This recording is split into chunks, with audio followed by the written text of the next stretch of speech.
Takashi-san there? Yeah, he's there. Okay. He's here. Yep. Okay, we're going to start. Go ahead. All right. So we finally established who was in control of the Middle East. Middle at East, first the actually, Mongols yes, the Mongols. and then the Ottomans. Ottomans came to power. We understand. Enlightenment. We also understand from the videos that we watch actually that history is not a constant and that the power constantly changes, that areas change, and that people are in control. And if we look at history today and make claims on what was in the past, it's very arbitrary, as it probably has changed over time a lot. So historical claims tend to be a little bit tricky. Period of very much. And just we have seen Middle Age, and after that until now, especially Europe, so much complicated. Very complicated. Constant change, constant wars, constant. So it's amazing, and Japan is so stable, right? Now, as I understand, so European people very difficult to how to communicate people each other. History change different, the culture different, and tradition different. And I understand. China is the same, right? China is the same, all the way like Europe, New York. 5,000 years. Yeah, all the way. Like same country, but within that country is so big that. So that is the reason why Japanese have something very much difficulty to communicate with outside Japan and any kind of people. Asia, Europe, China. They have a lot of changing histories all the way around, right? Right. None of and there has been a constant influx of influences of Islam, like the Mongols exposure, both coming in and going out, being exposed to the rest of the world, where Japan lives in a 400-year isolation, where it's completely isolated from the world. And so Japanese always misunderstand. France is for France, German is for German. No. Spain is Spain. No. Dutch is not Dutch. Not at all. It's a very new concept, and nowadays we take the role of the state and the center of the state as an autonomous body totally for granted, but that's not history. My question is, how are you going to study history? Well, I think you can only do that looking at history through different lenses. So you look at history in the context of religion, for example, history in the context of war, history in the context of social development within a certain within a certain area. But you can also look at history, because all these things, what we are seeing right here, doesn't mean anything to the people who actually just lived there and had a small farm and just lived their life. They had nothing to do with all these powers and emperors and changes and wars, and their life was.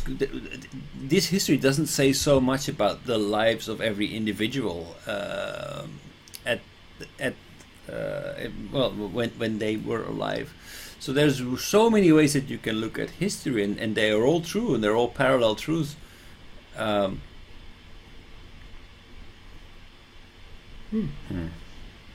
It's almost impossible. But anyway, let's proceed on. Right. We want to get into World War II. Right. Okay. Well, basically, we're just looking back, so we are getting a kind of a drift. So we were looking at the period of Enlightenment, the primacy of reason. We were we have been looking at the first industrial revolution, and we learned that it's not simply oh, the first industrial revolution happened in England because they had coal. No, it was much more than that. It was because of the political system. It was because of the developments in science. It was because of that how these things would work together. How the dispersion of science was day-to-day reality. How certain challenges led to certain inventions because of the economic stimuli there were into their system, and all these things together, plus the invention of, for example, consumerism, actually led to the first industrial revolution. So all these things needed to happen at the same time, and without it, that you don't have a revolution.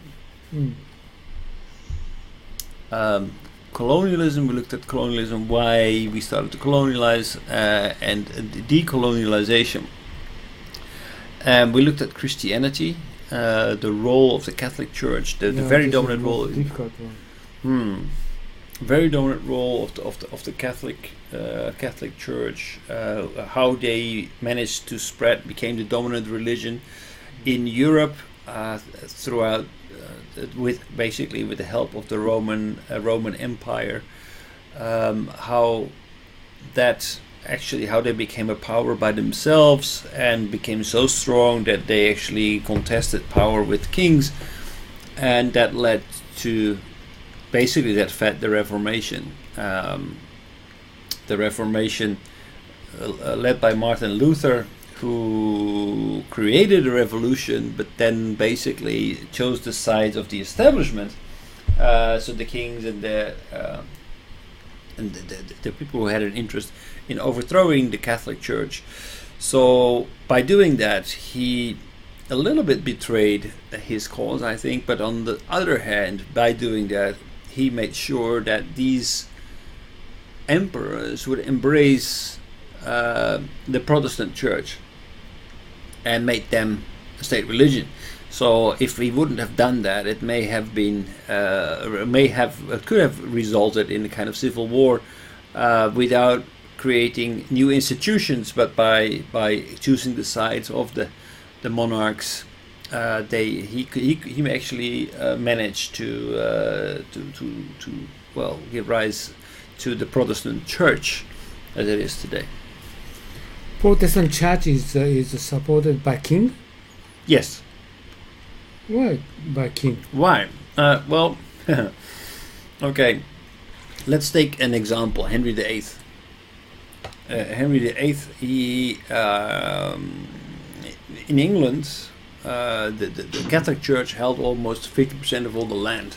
Oh, I see. So he tried to take land back from them. Exactly. And they supported Protestants. Yeah. Oh, okay.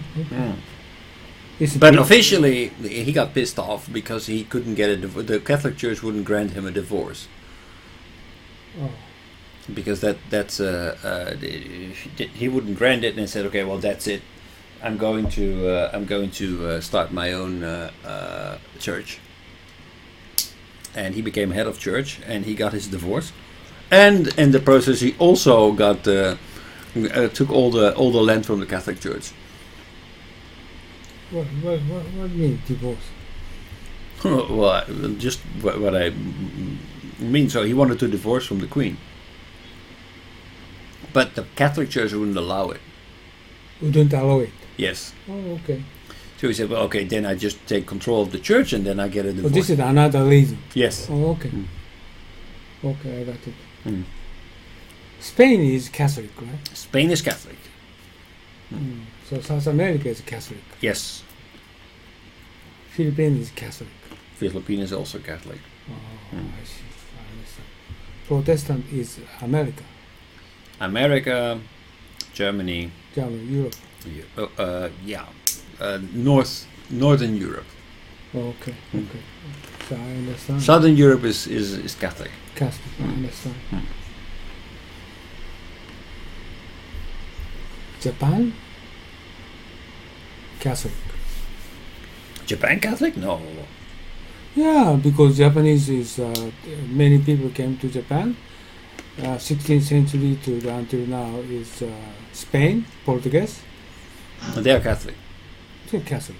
Yeah, but the Dutch who were there for another 400 years, they were Protestant. Oh, okay. So I think the majority of the churches in Japan currently are Protestant churches. Okay. Okay. Okay. So we moving to World War II? Yeah.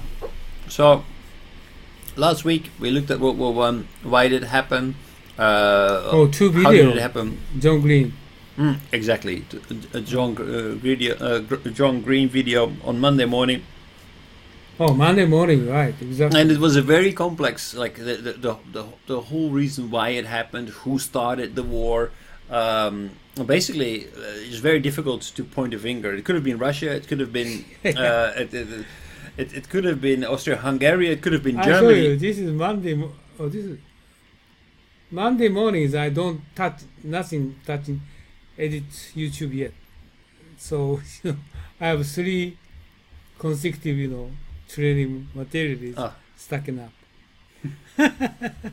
Okay. So it was a big mess. Basically, there were family relations that were troubled. England, Germany, Russia, they were all cousins. Yeah. And we had Austria-Hungary that wanted the support from Germany. But at the same time, we had Russia, who wanted to support their brothers in Serbia. So the Serbs, so they mobilized their troops. Then when Austria-Hungary thought that they had the support from Germany, they waged war, but actually they were not ready at all.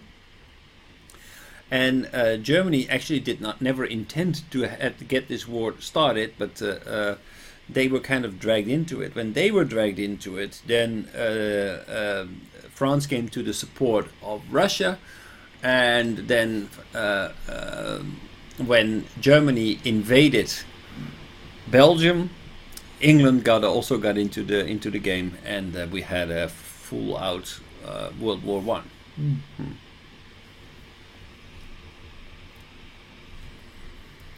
At the end of World War One, we had a peace treaty, and probably well known for the both of you, but these two wars, World War One and World War Two, are actually connected. Some people say that basically World War One never ended, and World War Two never started. It's just one big war with a kind of interbellum in between. It's not really a peace. It's a transition period going from a decreased military tension to an increased military tension. But the peace treaty that was drafted by England and France completely gave a perfect recipe for World War II.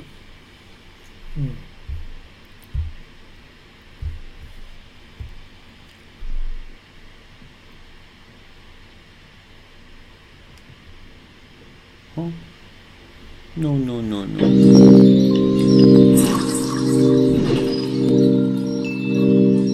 After roughly 20 years of peace, the world went to war for a second time. Welcome to WatchMojo.com, and today we'll be exploring how World War II began. The Second World War is considered a direct result of the First World War. Which language is this? It's okay, but I think it's Russian? No, Russian. Greece? Russian. I can read Russian. No, this is not Russian. Greece? All right, yeah, you speak Russian. Yes, you can check this here. Oh, no sign? There is no... I have no choice. No choice? That's interesting. It's interesting video. I've never seen this. War, due to unresolved tensions and anger from that conflict. However, the Great Depression of the 1930s was another factor that led to bitterness and a shift in public attitudes towards strict dictatorships. World War I also facilitated the rise of Adolf Hitler and his Nazi Party. Hitler's allies in Italy and Japan also acted aggressively with the hope of expanding their territories. Hostilities by these countries towards the communism of the Soviet Union was just another factor that helped lead to war. In fact, a number of ideologies helped spark the war. Aggressive expansionism by countries like Germany and Italy, fascist dictatorships, and deep-seated racism were all considered contributing factors. This racism was mostly in Germany, where the Nazis believed the Aryan race was the master race and superior to the Slavic people. The countries that eventually formed the Allied alliance acted passively in the face of the Axis threat. This was partly out of sympathy, partly out of guilt because of the Treaty of Versailles that blamed the Germans for World War I, and partly because countries like Britain underestimated Hitler. Meanwhile, the League of Nations proved itself ineffective in the fight to keep the peace. A few months after Japan withdrew from the League of Nations in 1933, Germany did the same. In 1935, Germany violated the Treaty of Versailles by introducing mandatory military conscription and by beginning rearmament. That country continued to violate the treaty in the years that followed. In fact, in 1936, Hitler remilitarized the Rhineland. It was around this time Nazi Germany formed their important alliance with Italy. Soon after, the two countries offered support to the separatist movement in the Spanish Civil War, while the existing government was supported by the Soviet Union. These events foreshadowed the Second World War, as both sides were testing different methods and weapons of battle. One specific event that foretold the horrors of World War II was the April 1937 bombing of Guernica. By 1938, Hitler's motives were clearer. In a move referred to as the Anschluss, the Nazis annexed Austria into Germany, despite the fact this also violated the Treaty of Versailles. Later that year, Hitler was appeased by both Britain and France when they signed the Munich Agreement. This allowed Hitler to overtake a German-speaking section of Czechoslovakia in order to keep the peace. In August 1939, Nazi Germany signed a peace treaty with the Soviet Union. However, the first official event of World War II followed soon after. Due to long-standing tensions, Germany invaded Poland on September 1, 1939. Britain and France warned Germany that should the troops not withdraw, war was imminent. When the Nazis did nothing, Britain and France declared war on Germany, and World War II officially began.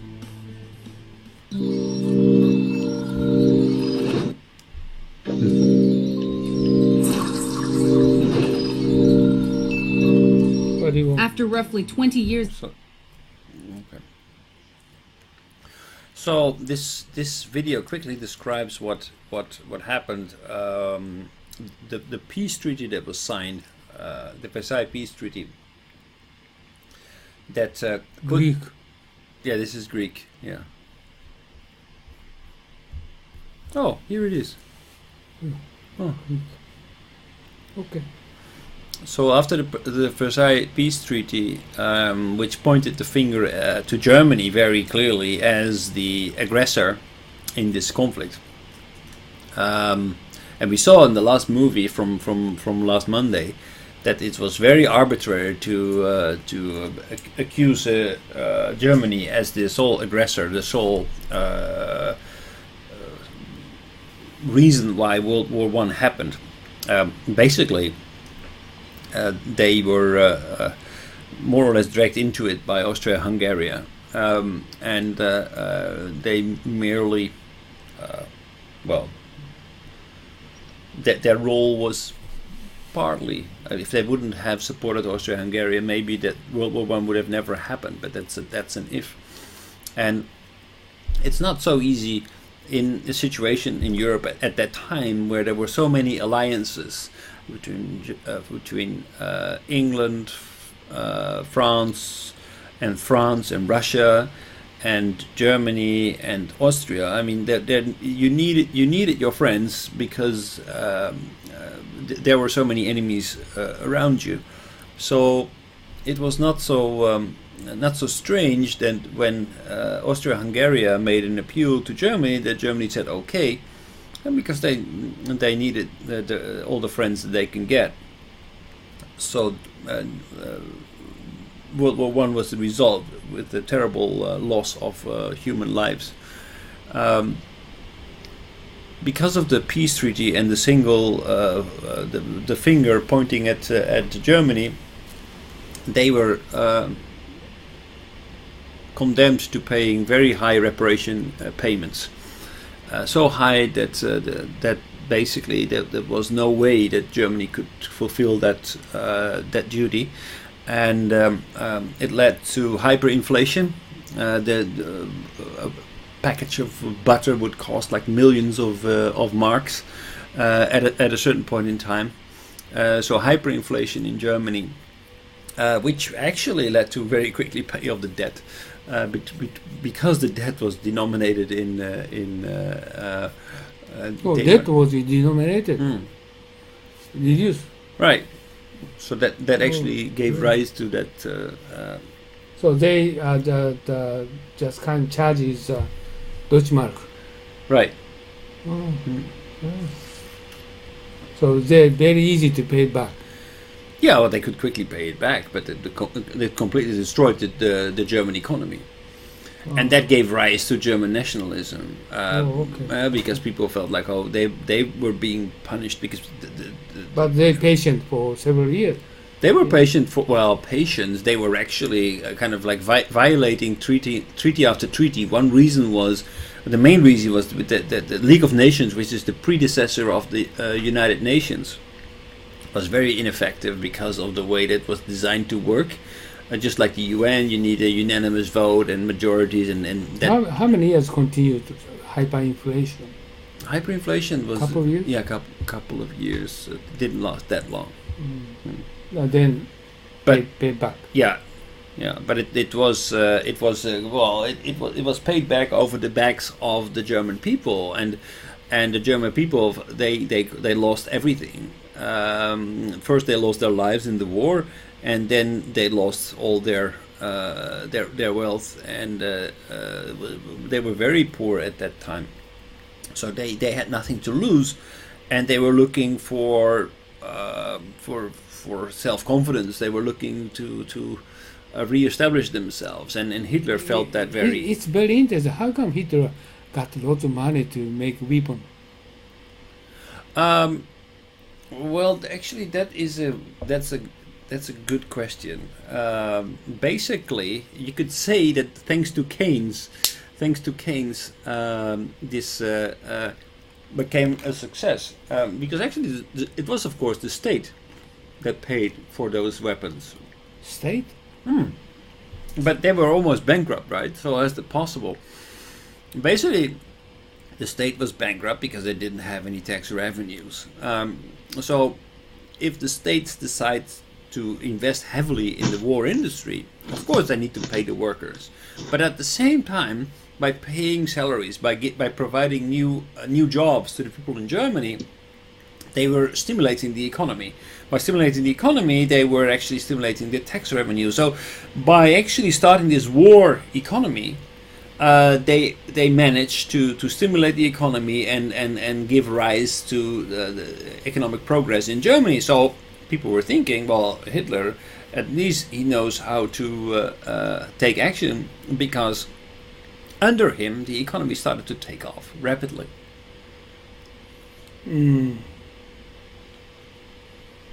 So you see, well, how could Germany pay for that? Basically, they could start the printing press, and that was dangerous. But at the same time, if you do not increase your expenditure beyond, and your increase in the supply of marks, of Reichsmarks. Yeah. For example, how did they get steel? How did they get raw materials? They have their own steel.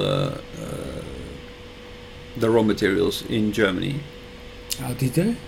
Yeah, they have coals and they have steel and how about oil? Yeah. Oil. Oh, that's a good question, because oil was mainly from Russia, right?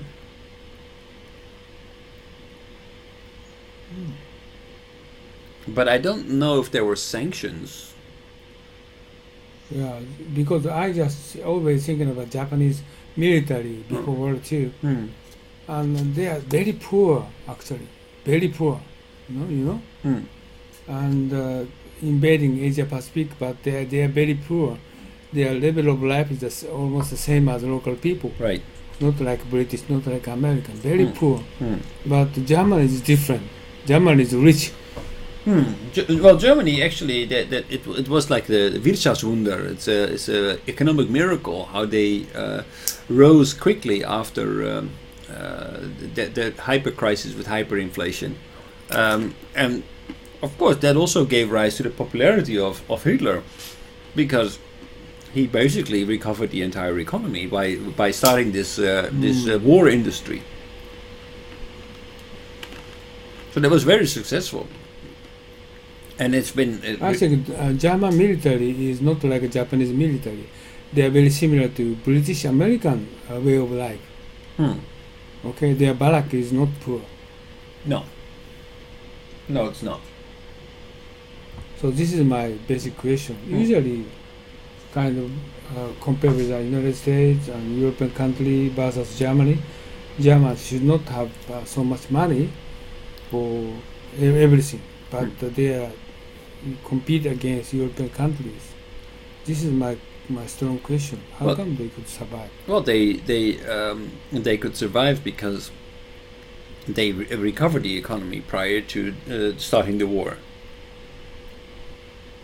So the first step was recovering the economy, and then the next step was going to war by basically trespassing, by basically breaking every condition in the Versailles Treaty, step by step, not all at once, but step by step, by ignoring decrees, by annexing certain parts, by just taking it one step at a time.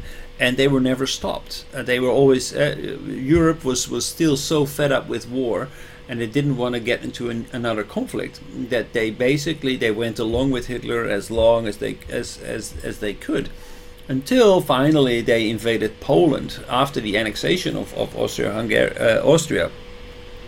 Still no problem. Still they could get away with that. But when they started to invade Poland, that's when things started to go wrong. Japan was so poor starting World War II. So poor, So soldiers are so poor. Clothing, everything, food and everything, so poor. Transportation so terrible. But well, Germany wasn't that poor. They already had created a full-blown industry with good high quality equipment.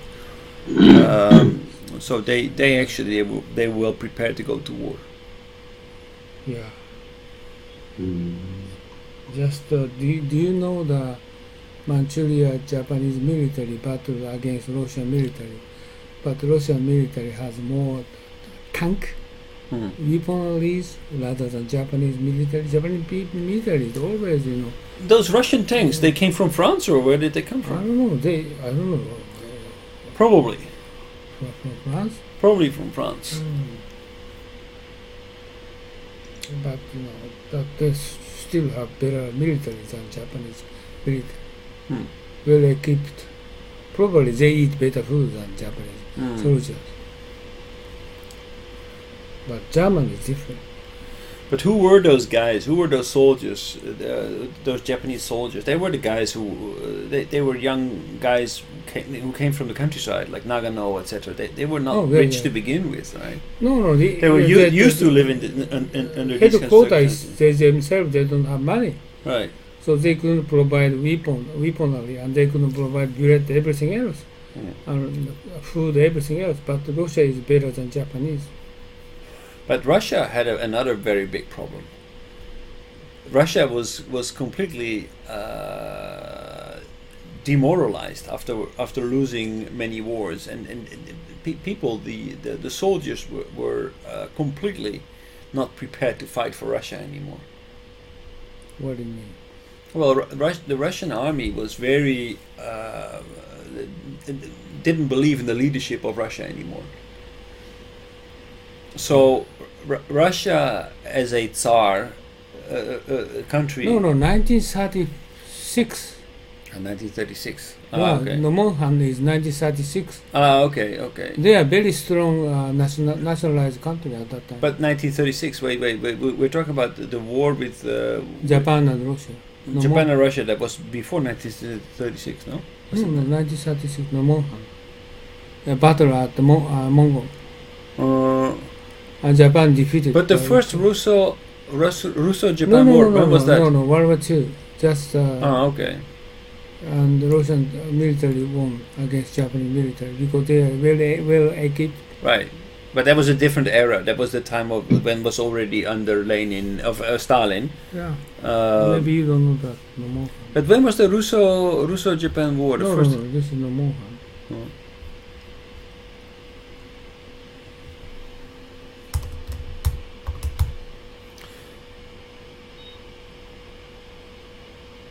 There's just only Japanese. They should have English.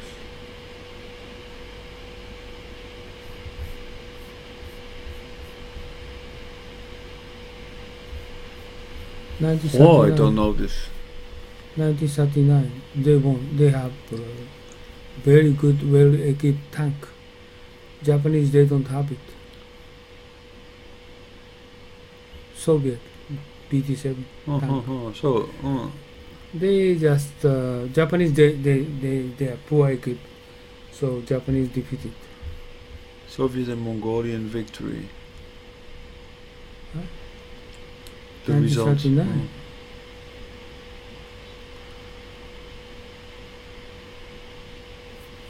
What was Japan doing in Mongol actually? 37-3 tank, but they have 500 tanks. They Japan 64 small tank. Russia has 500 armored car, 900 aircraft. Japan 400. But this is balancing. Artillery is big difference. They are strong. Yeah. They won. Yeah, of course they won. But what was Japan doing there? What were they doing there in Mongol? Mongols, they did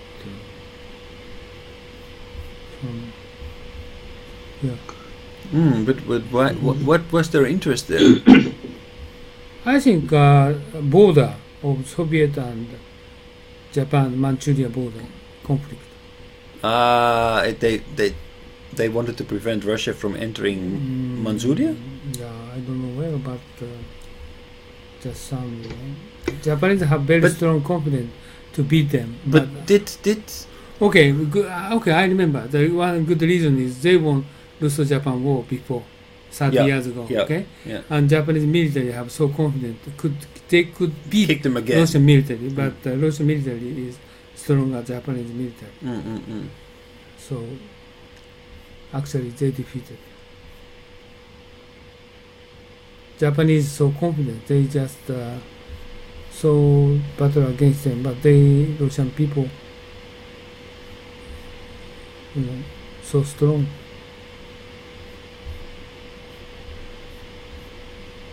So the reason why there were soldiers there was they wanted to protect the farmers in Manchuria? No, this is Japanese soldier from Japan headquarters sending military to this area. Not Manchuria. Manchuria is farmer. No, not so many people there. But it's so weird. Okay, so what was Russia doing there? Because this is basically China, right? No, Russia sending from Moscow. Yeah, but why? What was the interest of Russia to go there? Why?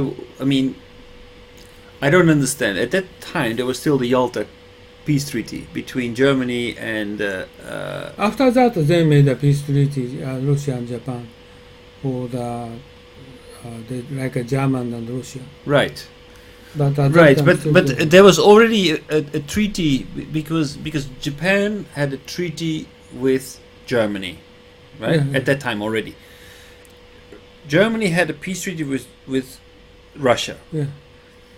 Why were Japan and Russia at war with each other? They didn't make peace treaty after that. And why in Mongolia? Why? And Japan is so confident to. Okay, at that time, why they started World War II the same? Japan is so kind of broad, too much self-confident, and they so especially soldiers, militaries, so they easily could beat Russian people to take. Okay, this border is this. They tried easy to get into the Russia. They thought They wanted to attack Russia. It was not like defensive, it was offensive. I think so, but I don't know. But you can see. They say Manchukuo, Mongolia. The Japanese maintained that the border between Manchukuo and Mongolia was, which was in contrast, the Mongolians and their Soviet allies maintained the border ran some 16 kilometers east of the river. Oh my God, that's the whole reason why. Here.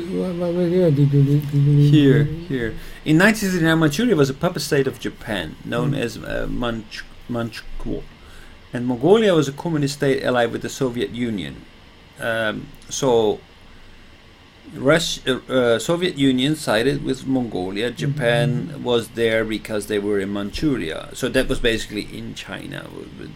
So Japan was really kind of like isolated there. Because they didn't have the support of China, they didn't have support of anyone, they didn't have the support of Soviet Union. But the Soviet Union at the same time was friends with Germany, so I don't really get why. I think some territory issues, Mongolia and Manchukuo. So that's what that says. So basically, Japan claimed that it ran across the river, and then but Mongolia said no, it is not. Mongol doesn't say it doesn't run across the river. It is 16 kilometers further. So that's it. So 16 kilometers piece of no man's land in Mongolia that started a war. Yeah, the river. They tried to some very few territory to start struggling for the territory. This is really a waste of human life for nothing.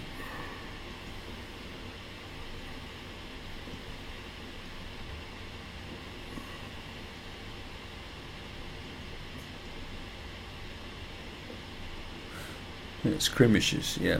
So not really a full-out war, but they are kind of like... At the first they skirmished and they started to waging war. So Japan is underestimated Russian power. Okay, this is Manchukuo. But it's very strange that for example, that this two allies basically through Germany would contest each other somewhere else in the world. Strange. And also I don't understand the interest that Japan had in the Manchurian border. Exactly, that's right. This is also same question I have. How come they skirmishes with Russian, Mongolian Russian people? What gives? It's easy. Too much bloated, too much self-confident. They thought they are strong. No, actually they are not strong. They just wanted to go to war anyway. Yeah, they tried to this territory several kilometers. But was it really the territory, or was it just to start a war so that finally, when the war started, then the military can take over in Japan? So was it really a war? Was it really to contest the border, or was it really to actually grab power within Japan and start all-out war? Looking for a conflict left, right, and center, so that just that you can get to war with other countries, and then basically. I think at that time Japanese military, they do not have any sort of compromise. Right? So compromise, like everything like that. So you believe in their cause? Yeah. So too much anxious to extend, their territory. Okay. So. All right. So that could be absolutely 100% true, but that. I think in most cases like this,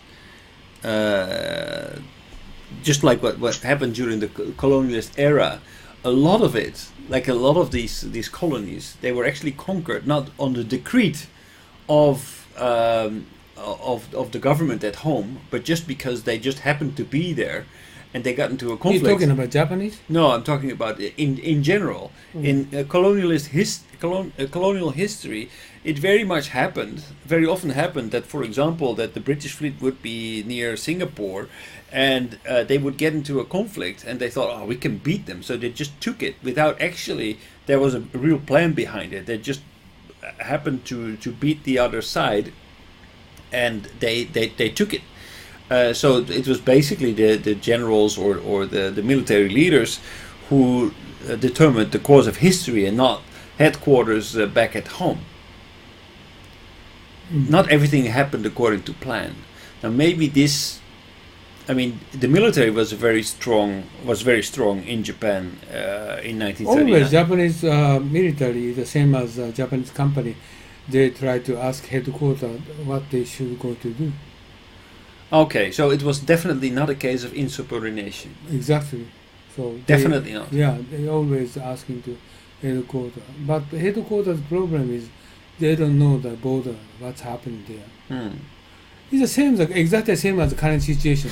Takahashi knows headquarters thinking about, top executive thinking about, and actually Vietnam is thinking actually as they are doing business, but they very difficult to understand the current situation is. This is typical Japanese. It's the same as before. Right, but like for example, Takahashi-san in this case could actually decide to say, okay, well, actually, I'm going to go ahead and I'm going to get the approval of my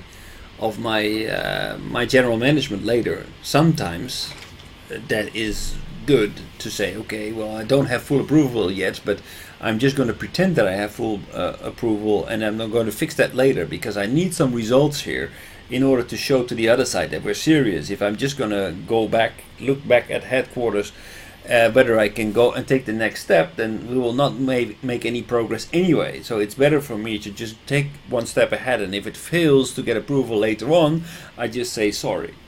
That's also, I think that's also very much in human nature. Yeah, business and war is the same. 80% is diplomacy, right? 20% actually is battle. So, especially Mongolia, they have a lot of information sending to headquarters. Headquarters, they don't understand actual status. And also, even if they started the war, but Japanese military has a strong confidence. They believe we should, not win, but they thought they should win.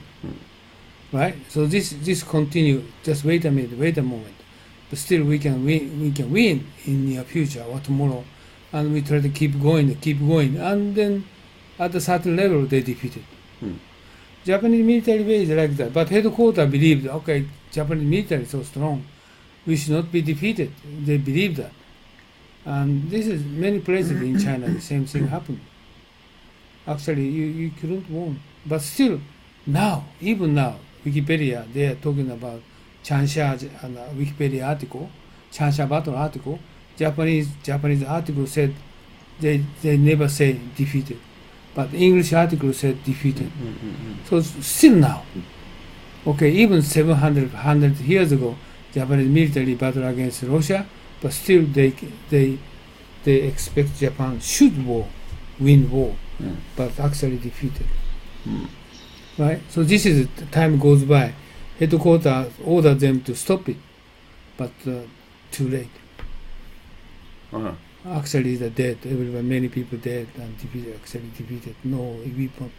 They maybe ask them additional weapon. You should the Manchurian military asked the headquarters send more military, more soldiers, but they said you can win. No, you cannot win.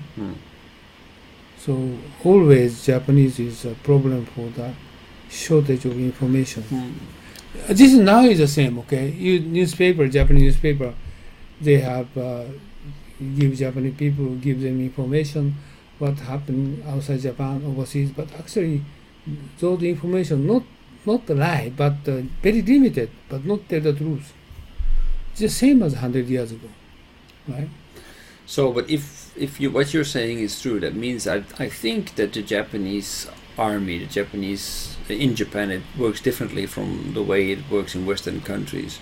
I believe that, for example, in wars like Vietnam, if you are with your platoon somewhere in the middle of the bush, people take responsibility and say, well, fuck that. They have no idea what's happening here in the field. I need to do this, otherwise it's us or them, so I'm going to go after them, or I'm not going to go after them. I'm not going to wait for orders.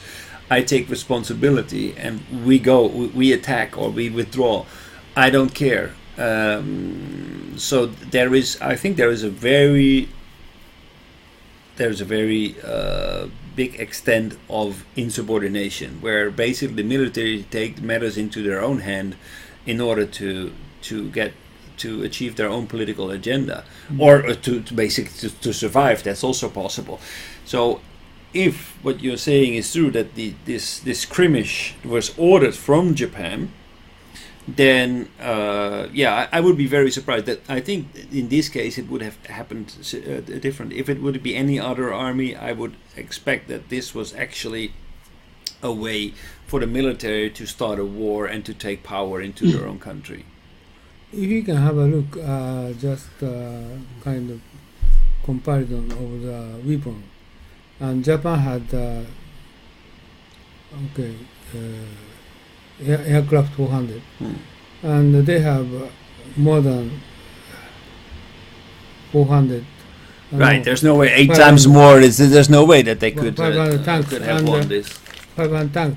Japan has 73 tanks, Yeah, and right. if aircraft fly over the Russian territory, they got to know, 500 tanks there, and they reported 500 tanks there, so we cannot win. But headquarters Tokyo, they didn't believe it. Okay, they don't believe it. It's impossible. Russian. So you and the pilot, the criticized by headquarters, Sanda Beach, never happened like that. They neglected the fact. Japanese like that, and they usually the information is just observer is just looks at actually information he got, but even if you're going to tell the headquarters, but headquarters newspaper never pick it up.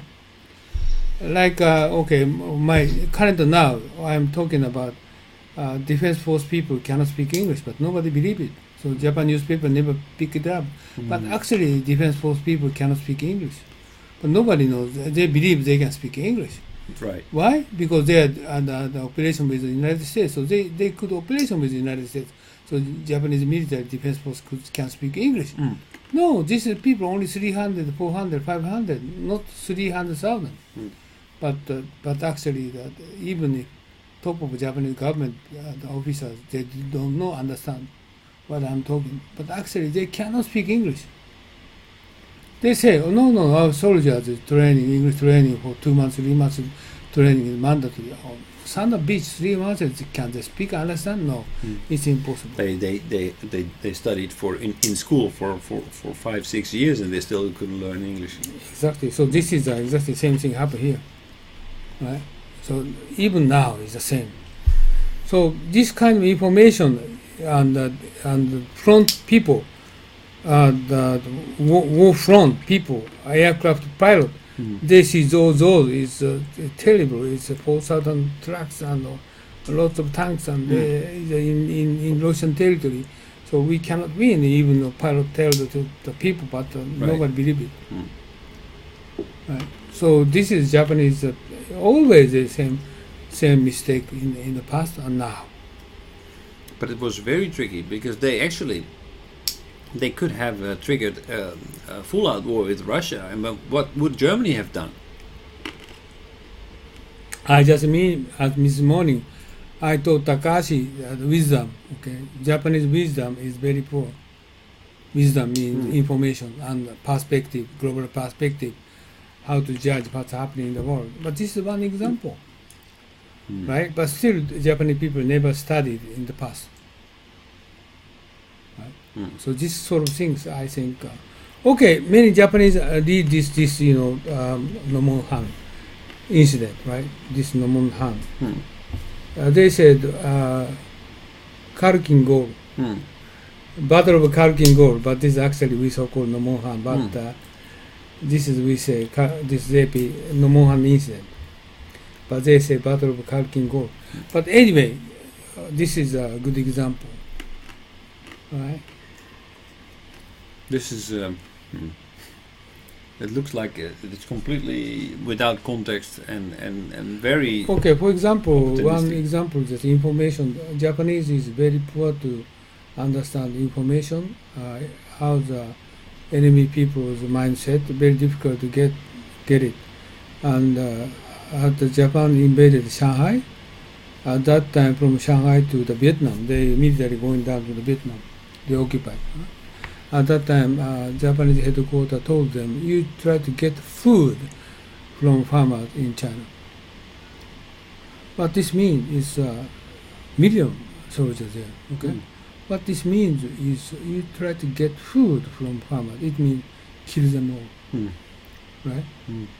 They never give any rice. They misunderstand. Like in battle in Japan, 16th, 17th century, they had war era, war period. Japanese local clans battle each other, and they invaded next territory. They got rice from farmer. This same Japanese, they occupied. Okay, they try to give them food for them, but China is enemy. Farmer never gives them food. So Japanese military, what they did is killed farmer, human raped whole area of China. But it means that they turn out Russian territory, Chinese territory, everybody turn out to be enemy. So Japanese military got down to south, every location, everybody enemy. So they couldn't sustain the occupied territory. No place. And as soon as possible, they need to going back to the Shanghai. Otherwise, they couldn't sustain that. So they went around? Yeah, They went back? Turn back, yeah. Immediately turn back. Really? They couldn't, but on the way to the going down to the south, they killed them all.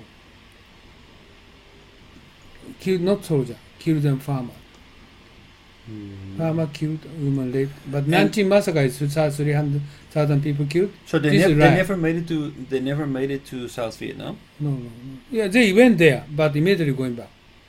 But Vietnam occupied. Vietnam is not occupied. This is a BC regime. Right. Is Hitler. Oh, right. So right, actually, right. they went. But those soldiers not going to Vietnam, going back. So they were actually basically transiting.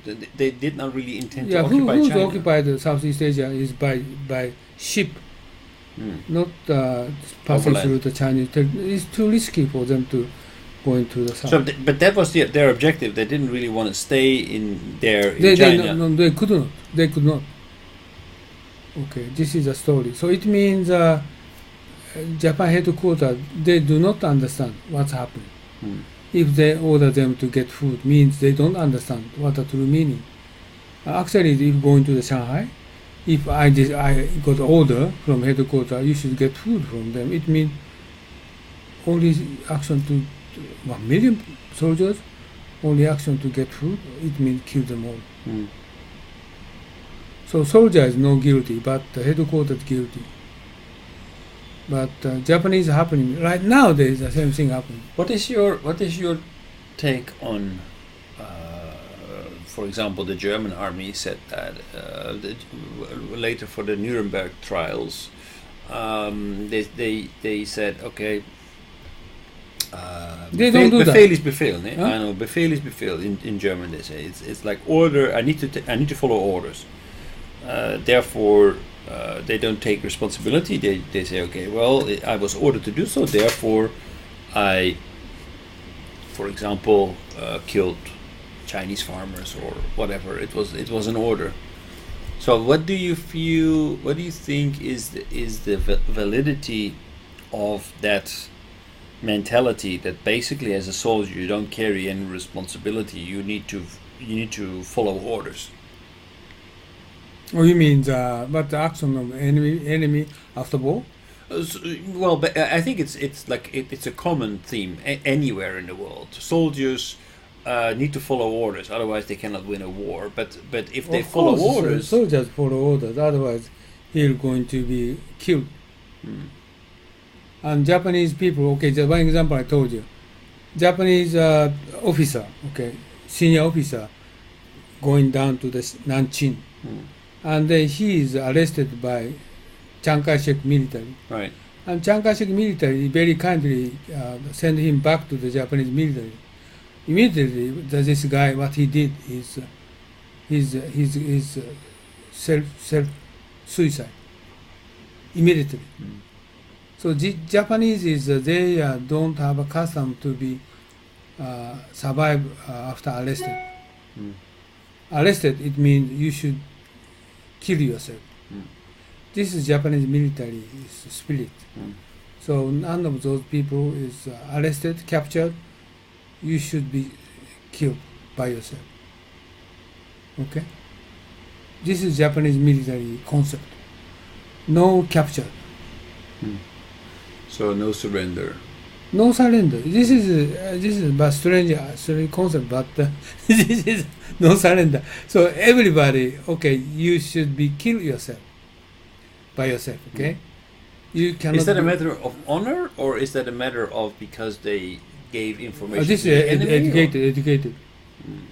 Japanese soldiers educated, and then. Well, it's the same with people in Okinawa, for example. They committed suicide. A lot of them committed suicide because it's basically not civilian. Civilian. Mm. Civilians were encouraged to commit suicide, or because that's false. When the Americans would coerced. No, not civilian. Usually we don't. No civilians. Did you ever visit the museum in Okinawa? Yes, this is force them to be killed. True, but they also misinformed them and said, well, if the Americans come here, then you will all be killed and raped and whatever, so you better kill yourself. Plus, the Japanese army, they drove the civilians in between themselves and the Americans to form a kind of human shield. This is, I think, some cases, yes, they did do that, but this is kind of Japanese. They sent them the wrong way. But this is the kind of military spirit. Of course, we have exception, but this is the exception. Japanese soldier never educated like kind of civilian sacrifice. Japanese people never, their soldiers but never. But it happened a lot. A lot of Okinawans died. And also Okinawa cases, some discriminated Okinawa people. I understand Okinawa people discriminated. That's the reason still now they have feeling have discriminated. So Okinawa is going to be independent. If they believe, I understand. This is Okinawa people is different from original Japanese people. This is different people, different nation. That at that time may be discriminated. Do you know that American for Indian and Canadian for Inuit, the same, discriminated, killed them all. Right. Maybe the Japanese military, Japanese people, they had some feeling before World War II for Okinawa people. Well, it was Ryukyu, yeah? It was not. That is different country, right. As you know. And going back to the discussion about Japanese soldiers, okay, captive soldiers, it should be killed by yourself. So it means they arrested Chinese soldiers, 100% they killed them. Soldiers, okay, no capture. But Chinese people concept is different.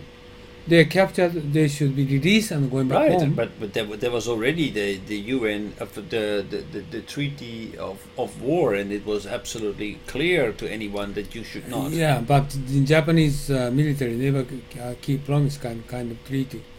Ever killed. They just captured at Sino-Russo War, Sino-Japan War, Russo-Japan War. At that time, they tried to protect captured soldiers. Okay, they didn't kill them. None of those killed. Right. But World War II, they killed them all. But what do you feel like? So, for example, what do you feel about soldiers who say, "Well, I was ordered to shoot these Chinese prisoners of war because I was ordered to do so"? Yeah, this is the same as the German soldiers. German soldiers is exactly. That's the same. They soldiers is they order them, kill them, arrested people, and they shoot them. Okay, following on officers' order. Exactly. Japan is the same. Military is the same. Well, it's not only them. I think there's also military under the so US Army. Problem is Japanese people is from Shanghai to down to Vietnam. Problem is they killed civilian. Okay, this is a problem. They killed soldiers. Okay, this is war. It's no way war. But they killed the farmers and women. Women raped, farmer killed, everybody. But they never tell about that. But I did write a book. I did know in English. Kill them all. But what is big, story is Mao Zedong. Okay, concealed the fact. Mm. He is great person. Concealed the fact everything except Nanjing. Mao Zedong is a great person. Yeah, great. Mama. No, he's a great person for Japanese. Okay, Japan. that maybe. If they didn't conceal, still Japan, China never settle doing business anymore. Mm. So Manchu and Beijing and also the Shanghai. But also, after Mao, have been so many leaders. How come it never came out after Mao died? It's a Chinese way. Okay, Chinese people they have Confucius. They have very strong Confucius spirit. They have promise never betray. Chinese way. And at that time, Mao Zedong made some agreement with Japanese Prime Minister before. I don't know who he is, but Chinese government itself, they try to pass the order to consecutive prime ministers year by year, and everybody keep promise, never leaks information, never keep promise. Chinese is the type of people, but Japanese never keep promise. They always complaining Nanjing massacre, but they forget that. And they so Chinese Xi Jinping believe Japanese people. Oh, those guys is poor. They are not reliable people. They believe. Chinese never betray promise. Right. So, and also after World War II, many Japanese people are killed or by Chinese military. This is because of Chiang Kai-shek.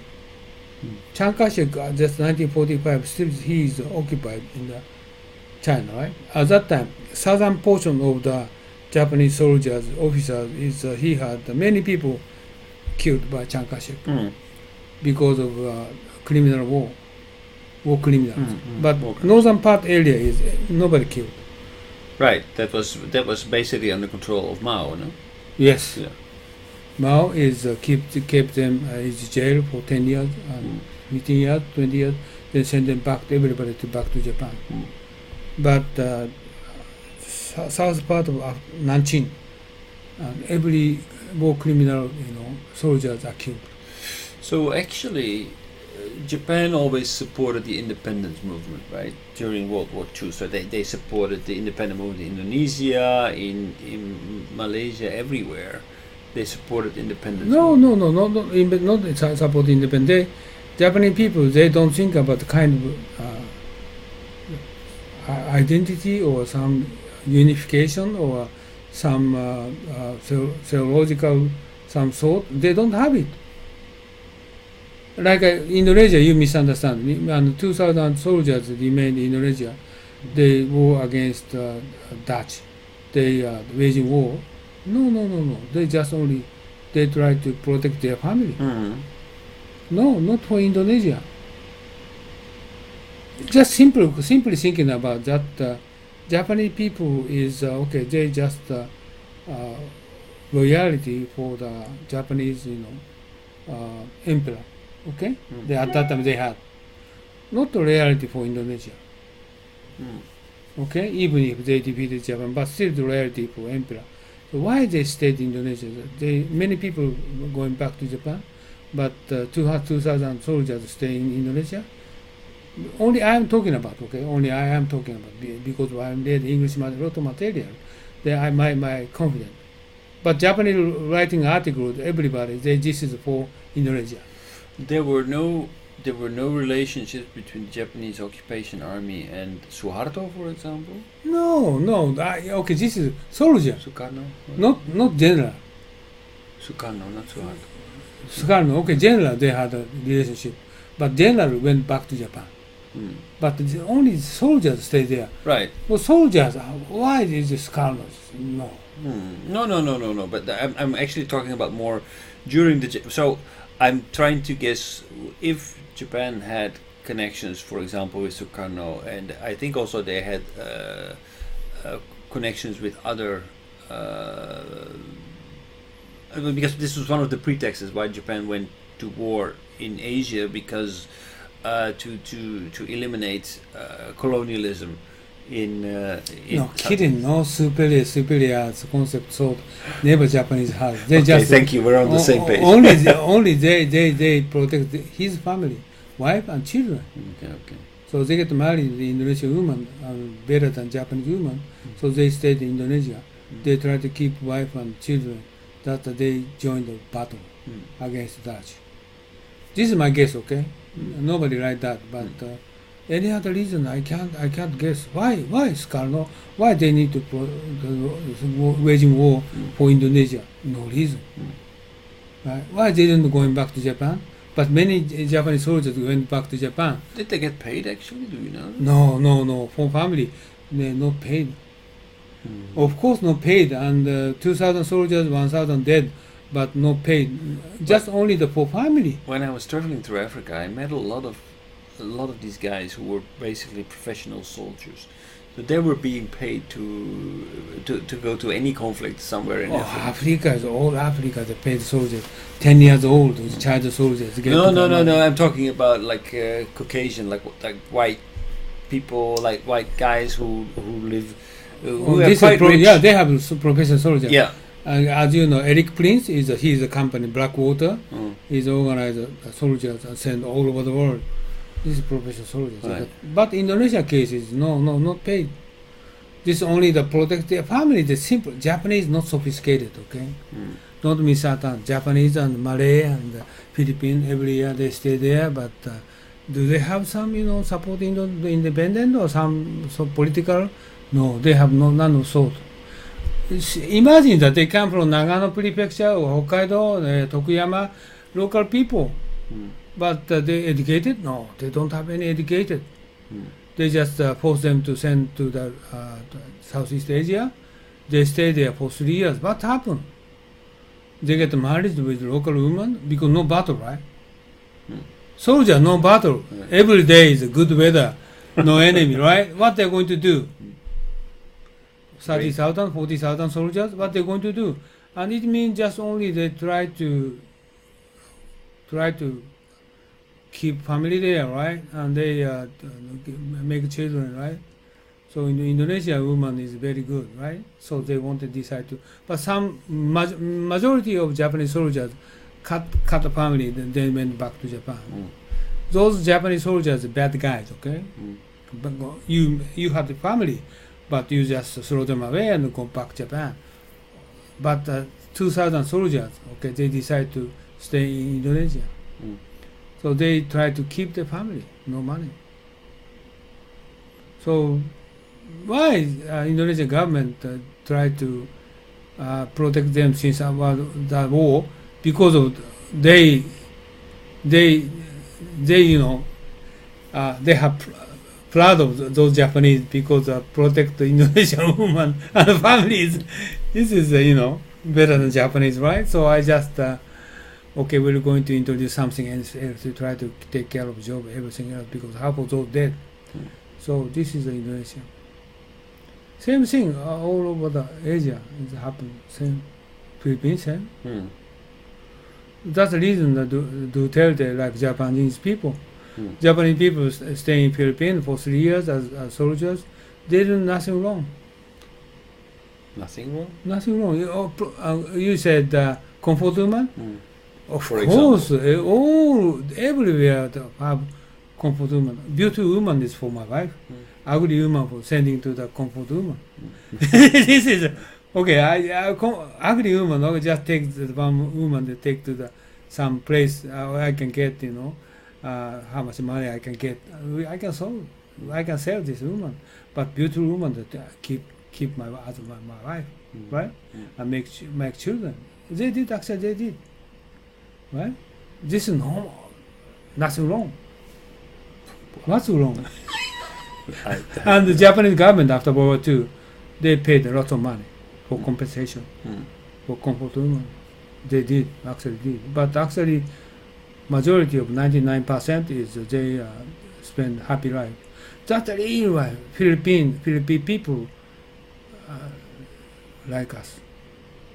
Do you know that they have a memorial of zero fighters memorial in Philippines?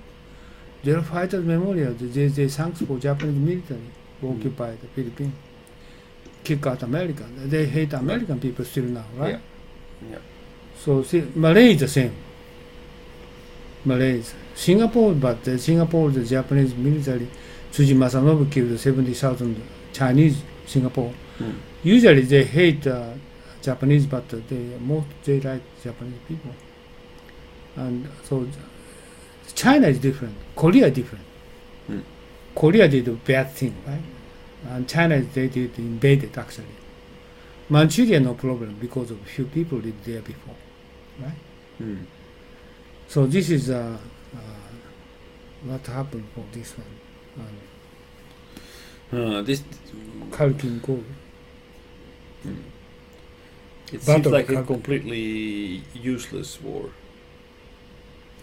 But this is Japanese people need to study this Battle of Kalkin Gold. Japanese people say Battle of Nomonhan. Why they need to study this? Because if you're going to analyze information, okay, what the Russian military, how strong are they? They didn't start waging war, but headquarters confident they could win Russo-Japan war. We have experience 30 years ago, but now we can get win. We can kick their ass. No, this is not true. Russia is now a very strong power, and but Manchuria military asked the headquarters send more power, more weaponry and airplane and tanks, but actually they didn't. They had, but actually they didn't. You could win. Right. This is what wrong. Finally, Yeah, but I mean, this was obviously very insignificant, strategically very insignificant and unimportant. This is liberal arts, I tell you. And even if Takashi now Vietnam is headquarters and his position, his kind of thing, even if he's going to explain to whatever he's going to explain to headquarters, but headquarters never understand what actually physically what happened. Right?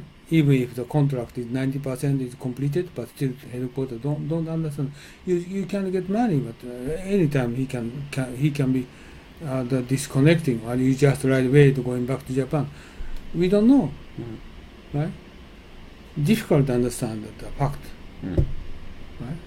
Right. So then I would say that if I was in Takahashi's position, then I would kind of not wait for orders from. Yeah, but you know, if American company, they just going to check the pilot. You're going to ask pilot to survey their power, right?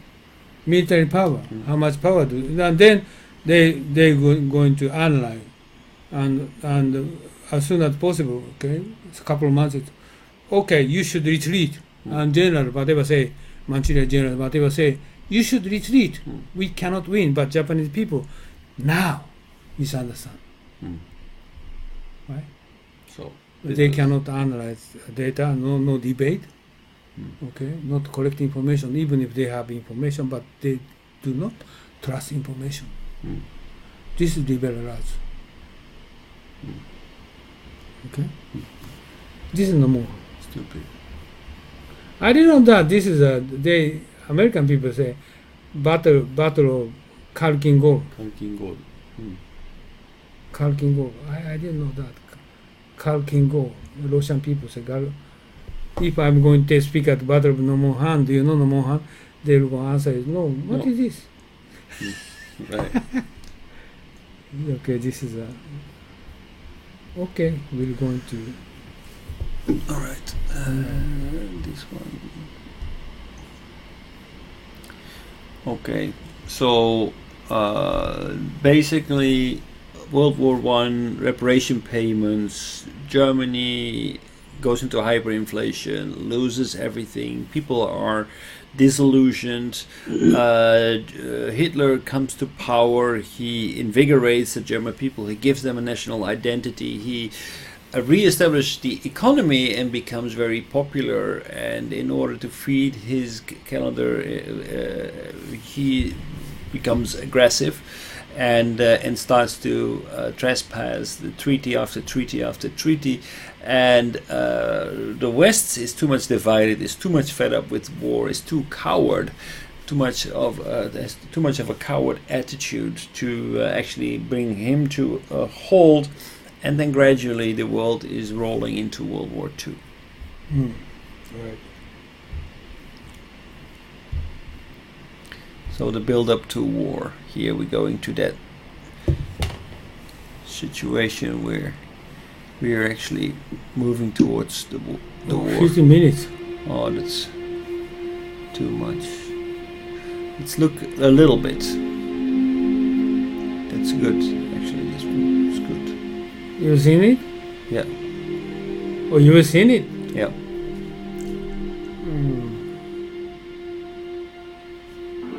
It may be the only We shall defend our island, whatever the cost may be. We shall fight on the beaches, fight on the landing grounds, we shall fight on the field, and in the streets.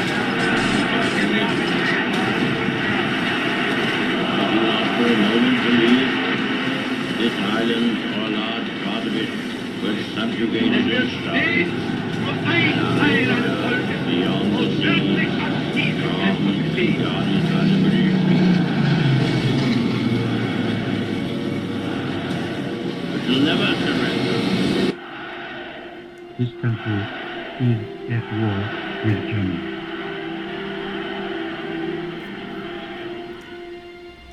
$60 billion then. At 7:50 a.m. on the morning of August the 9th, 1945, air raid sirens began to ring out in the Japanese city of Nagasaki. However, a short while later, the sirens rang out again, indicating that there was no danger, and people began to climb out of their shelters to carry on about their daily business. Japanese spotters had only sighted 2 US AAF B-29 bombers, not enough for an air raid on a major city, and presumed they were merely on a reconnaissance mission. At 1101 hours, a single bomb was dropped into the city's industrial area. The bomb detonated with the equivalent force of 22,000 sticks of TNT, which resulted in a blast so bright that it was seen by observers over 100 miles away. The fireball generated temperatures in excess of 3,900 degrees centigrade, and generated winds of up to 600 miles per hour that added to the destruction. Exact figures are unclear, but at least 129,000 people were either killed on the day, or would die in the weeks and even years that followed. 6 days after this attack, Japan surrendered to the Allies, bringing to a close the most destructive conflict ever recorded, that ended with the first 2, and so far only, nuclear attacks in history. It was the Second World War.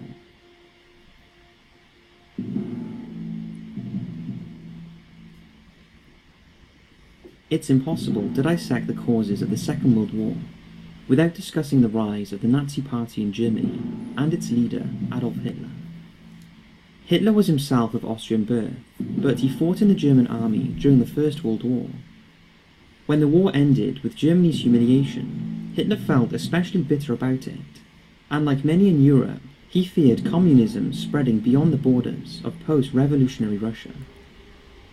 In 1919, a year after the end of the war, he joined a new and little-known political group called the German Workers' Party, and used his great ability as a speaker to stir up crowds and gain support. A year later, the party was renamed the National Socialist German Workers' Party, more commonly known by its English abbreviation, Nazi. In 1921, Hitler rose to become leader of the party, and again using his magnetic personality, he continued to garner more and more support, until 1923, the Nazis were confident enough to attempt a coup in Munich and seize power.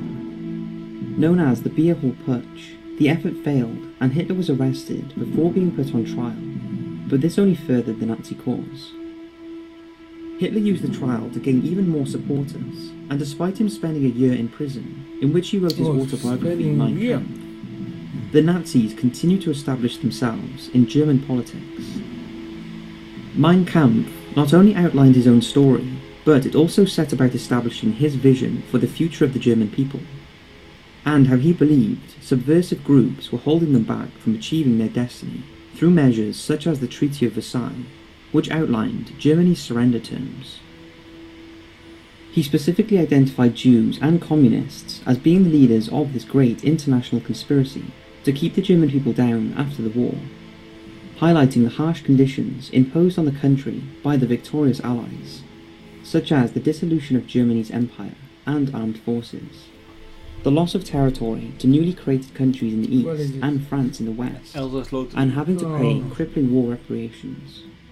The book effectively became the Nazi Bible. By 1933, the Nazi Party had secured enough political support that Hitler legally became Chancellor of Germany.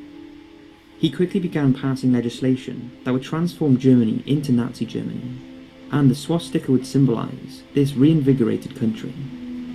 The prosecution of Jews, gypsies and political opponents soon became government policy, as Hitler began preparing Nazi Germany to attain what he saw as its destiny, cantered around the concept of the Aryan race, with himself as the undisputed leader, the Führer.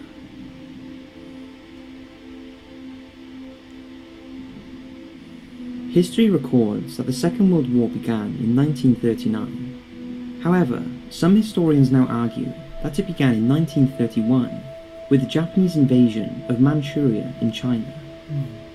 The Japanese deliberately detonated a bomb on a Chinese railway line used by Japanese citizens in order to blame it on Chinese dissidents. This was then used as a pretext to invade the country, and Japan would occupy the land there until liberated by the Allies in 1945. Japanese occupation of Chinese territory was extraordinarily harsh. Rape and murder were widespread and often encouraged by the Japanese leadership. While at Pingfang in northeast China, a military research unit was set up with a special mission. Designated Unit 731, thousands of Chinese civilians were used in nightmarish medical experiments to develop biological and chemical weapons, as well as carry out experimental surgeries, often without anesthesia, for fear of corrupting the data. In 1922, Benito Mussolini and his National Fascist Party rose to power in Italy. Very soon, he began reshaping the democratic political landscape of the country into a dictatorship cantered around himself. Mussolini, like Hitler in Germany, believed his country had a destiny and wanted to build a new Roman Empire, beginning with a massive build-up of his armed forces. He was not afraid to use them, and proved this when he sent his forces into Abyssinia, modern-day Ethiopia, in 1935 to start the construction of his new empire in Africa. If Manchuria can be considered the first battlefront of World War II, then Abyssinia was the second.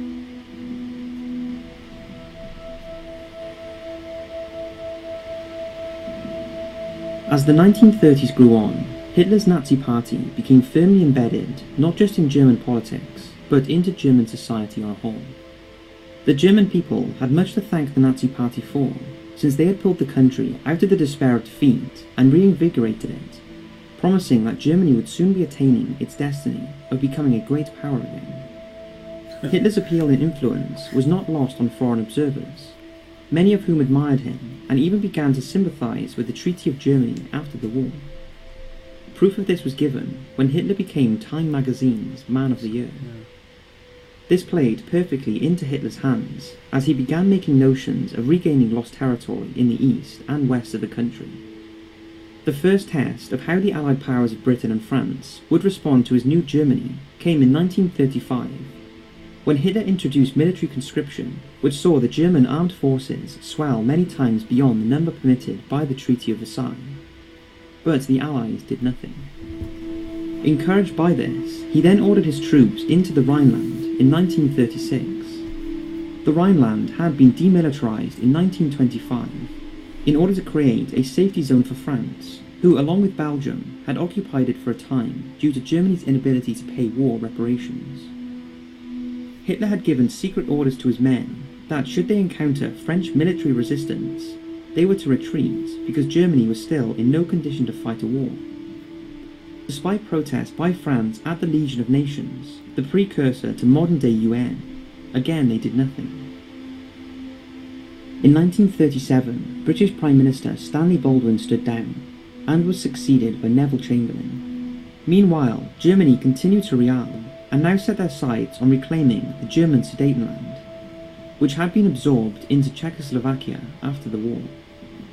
At the same time, Hitler looked to his own birth country of Austria to become a part of his new Germany, although this was again forbidden by the Versailles Treaty. Austria and Germany had long had an almost symbiotic relationship, and both countries' people viewed the other as cousins. Austria even had its own Nazi party, and in January 1938, they attempted their own putsch, much like Hitler had tried in 1923. The putsch failed, and many leading Austrian Nazis were imprisoned. Hitler's propaganda machine went to work creating a false impression that Austrians were rising up in support of their imprisoned Nazis. And so, on March the 12th, 1938, German troops entered Austrian territory on the pretense of restoring order. Within weeks, the Austrian government was gone, and the country was absorbed into Germany as the province of Ostmark. A vote on joining Germany claimed that 99% of the population supported the move, which was known as Anschluss. Having secured his home nation under a Greater Germany, Hitler declared himself as the advocate of all ethnic Germans in Europe, and primarily of those in Sudetenland, making clear his intention to absorb the region into Germany. A diplomatic crisis was sparked when, just like in Austria, a Sudetenland Nazi party rose up and began demanding autonomy from Czechoslovakia. The Czech government tried to negotiate with the Sudeten Germans, while a series of meetings were held between Germany, Britain and France to reach an agreement on the crisis, culminating in the Munich Agreement, which effectively gave a free hand to Germany's ambitions. No Czech representative was present. First, Hitler took the Sudetenland, and then in January 1939, he invaded and captured the rest of Czechoslovakia, in his first act of truly open aggression towards a neighbour. The conquest of Czechoslovakia raised concerns with the mighty Soviet Union, which was in the grip of the paranoid Joseph Stalin. Hitler had written in Mein Kampf that having to fight a war on two fronts was one of the reasons the Kaiser's Germany was defeated, and so, having already antagonized London and Paris, he was far more careful with Moscow and began a diplomatic effort with the Soviet Union to keep them out of events in the West. In August 1939, German Foreign Minister Joachim von Ribbentrop met with his German counterpart, Vyacheslav Molotov, in Moscow, where the two of them effectively divided up Eastern Europe into two, on the promise that neither would interfere with the other in those areas. The Soviet Union had its own interests in Poland and Finland, and so was happy to abide by this agreement, even though Nazi Germany and the Soviet Union were ideological enemies. Despite this period of cooperation, many felt that it wouldn't last, but with Russia at bay, Hitler ordered his troops into Poland on September the 1st, 1939.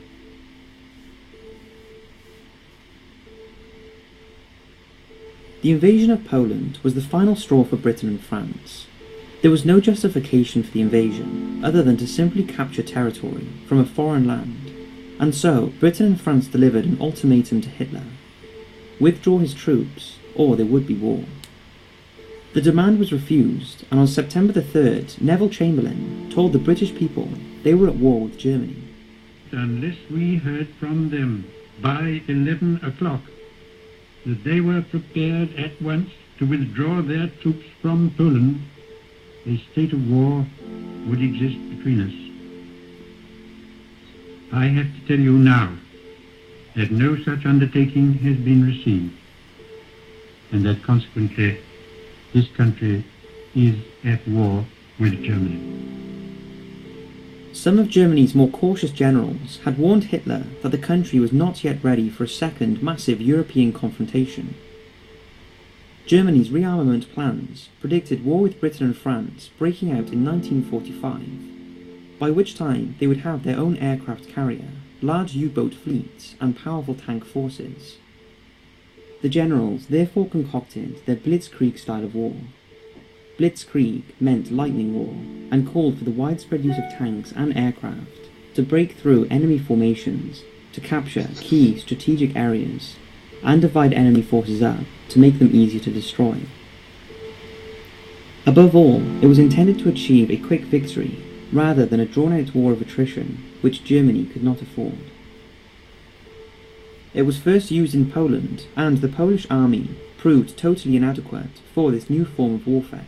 In less than a month, the Polish army was annihilated, and the German army, the Wehrmacht, began consolidating their positions in western Poland, as the Soviet Union invaded the east of the country on September the 17th, as von Ribbentrop had agreed to, and was something that was all but ignored by Britain and France, who concentrated on Germany.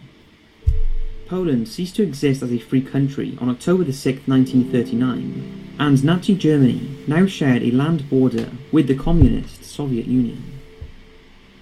Britain and France's declaration of war on Germany sends shockwaves across Europe that were felt politically, but appeared to do very little else. Belgium, Holland and Norway joined a chorus of European voices, declaring themselves neutral in the fighting. But in fact, there seemed to be very little fighting at all. In terms of helping defend Poland, Britain and France could do very little, and instead they prepared for when Hitler would charge west. This was the start of the phony war, a period where both sides seemed to be doing everything they would normally do in a war, except all-out warfare. The French mobilised their armed forces and sent them to the border, while Britain created the British Expeditionary Force, or BEF, to be sent to France to support them, mirroring how the country went to war in 1914. At sea, German U-boats and surface raiders did sink unprotected merchant ships, while in the air, British aircraft made attacks on German shipping, or conducted leaflet drops over the Ruhr region. During one such leaflet dropping mission, on September the 9th, a formation of RAF Whitley bombers strayed into Belgian airspace and were attacked by Belgian fighters. This forced one of them to land, and they lost 2 aircraft to British defensive fire. However, in the South Atlantic, a drama was about to unfold that would become a naval legend. The German pocket battleship, Grafspee, was attacking British merchant ships, capturing their crews and then sinking them. The crews were then put on the Grafspee support ship, the Altmark, for returning to Germany. 3 British cruisers met the German ship in the battle, and managed to inflict enough damage to force the German battleship to put into neutral Montevideo, modern-day Uruguay, for repairs. While there, the British began flooding local media sources that a huge British armada was assembling to destroy the pocket battleship when it left port. The German captain learned of this, and believing the situation was hopeless, he scuttled his mighty warship. In reality, there was no armada, but the deception meant potentially thousands of sailors' lives were saved. A few weeks later, British Special Forces raided the Altmark and rescued a number of captured merchant crews.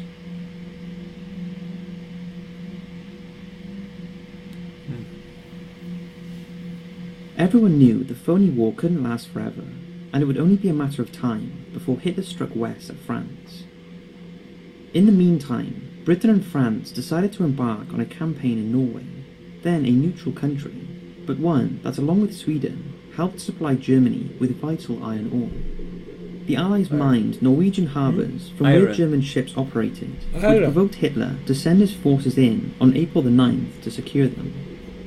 The battle for Norway would last until June the 10th, by which time France and Britain had long retreated, leaving the country to its fate.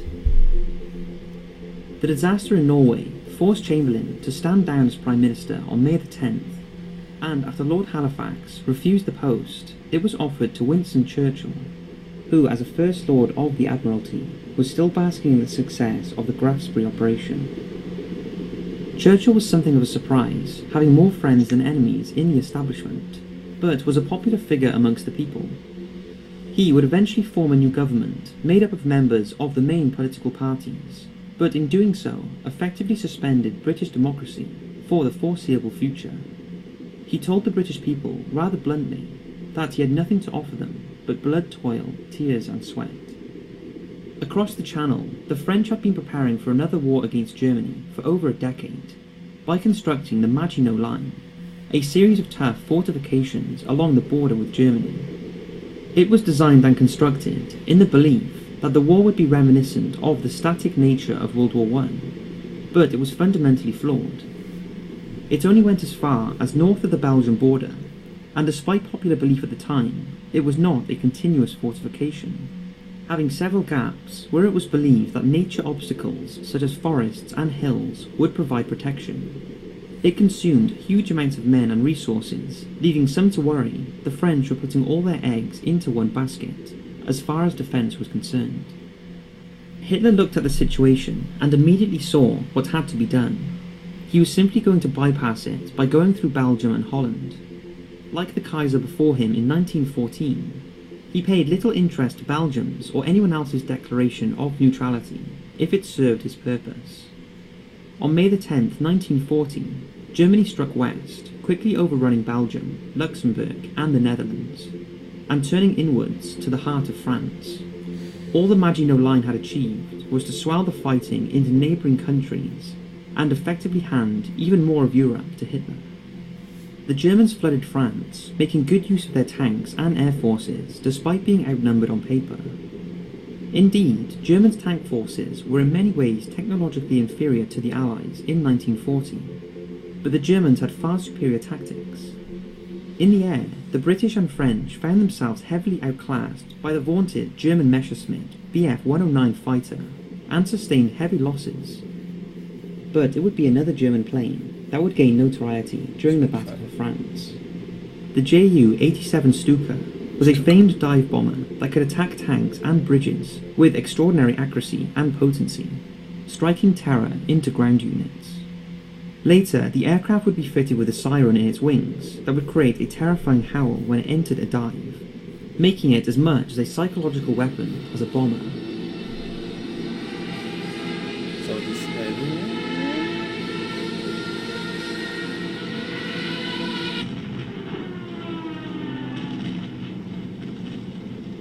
To compound problems for the Allies, the quick German succession and the failure of the Maginot Line to keep Hitler's forces at bay saw French morale in particular suffer terribly.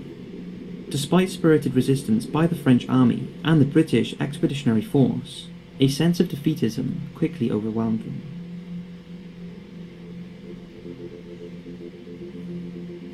So now it soon became apparent that France would fall. Going into and more so in of Britain, war plans history. began to be drawn up to evacuate the BEF back to the British mainland, so they could defend Britain from what now seemed like an inevitable invasion. Dubbed Operation Dynamo, a huge armada of fishing boats, pleasure crafts and even rowboats were assembled on the southeast coast of England to make the trip across the channel to Dunkirk I with the remnants suggest of the we BEF are going to and close it here, because the main point here was actually the build-up of the Second World War. So in this war, actually illustrated with very nice imagery. I more or less selected this video because of the images are really uniquely captured. I believe actually this is done by an amateur. Very nice documentary done by an amateur, but this shows basically how it was built up with Hitler taking Sudeten Germany, the Anschluss in Austria, where people of the Nazi party were put in jail, and then Hitler is so-called restoring order in Austria, and actually Austrians are enthusiastic about it and vote in favor of the Anschluss. Then Sudeten Germany, where also the Nazi party is under scrutiny. The Sudeten Germany is actually a part of Czechoslovakia, where a lot of German immigrants live. So it was part of Czechoslovakia, but the ethnic composition of the area was a majority was German. And this draws parallels with Ukraine, the Crimea, where basically the majority of the people over there were Russian, but it's actually part of an autonomous nation, Ukraine. So I think it's rather similar, where Russia annexed Crimea because to protect the Russians. This is what Hitler did in 1939 with Sudeten Germany. But it goes on and on like this. So after he takes Sudeten Germany, then he draws up then he annexed Czechoslovakia. Then he goes on further eastward, and after making a pact with Stalin, they basically divide up Poland, where Germany is more or less given free hand to annex the western part. Russia takes control of the eastern part, and they basically just wipe out Poland by the strike of a pen. Then Hitler goes on, takes on Norway to get access to steel, which is very important to support his war industry, and then basically is looking westward towards France. After they are officially at war, but they don't really go out into a full out war, mainly because Germany cannot do it yet. They don't have the economic power, don't have the machinery, so they needed a little bit more time. So things actually move a little bit too fast. So, but Germany is going at it one step at a time. Then after the war starts, then he looks west and looks at France. And normally there is a direct border between France and Germany, but they built the Magnolia line. It's a defense line against Germany, but what happens is just like what happens with the Rhine River.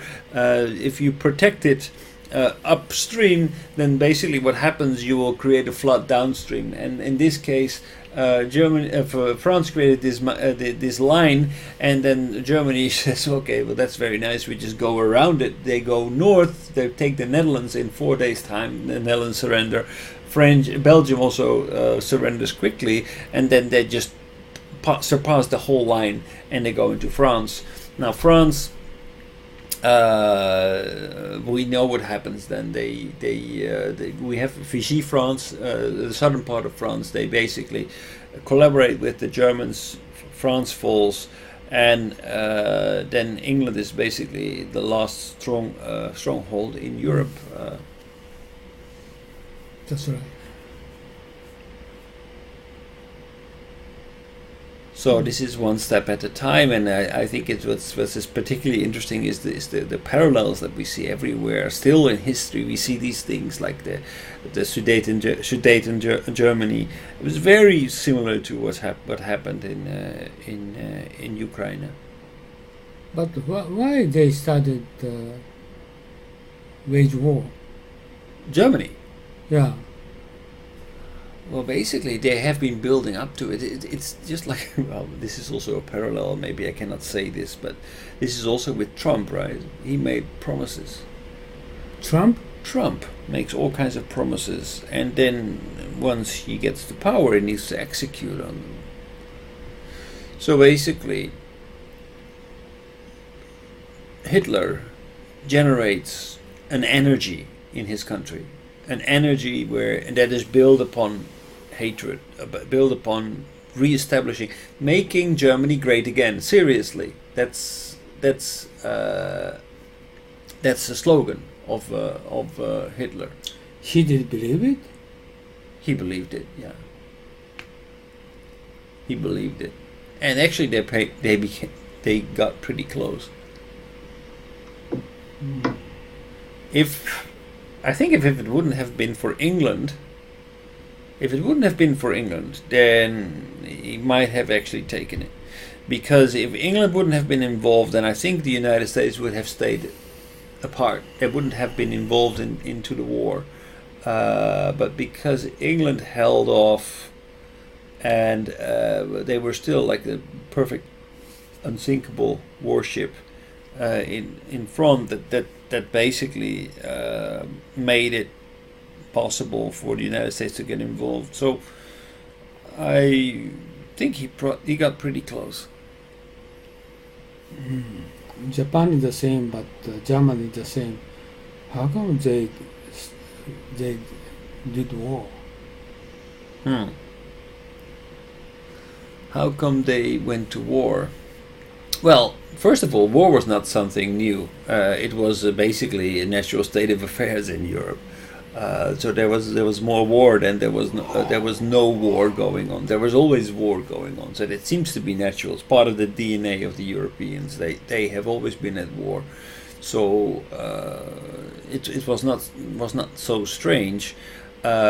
And it was always built on ideology, right? So basically, Germany had lost everything. The Germans had lost everything. They had lost their pride. They had lost their money. They lost everything, and they were blamed for everything that had happened. And if you take away everything from people, it's very easy because you have nothing to lose.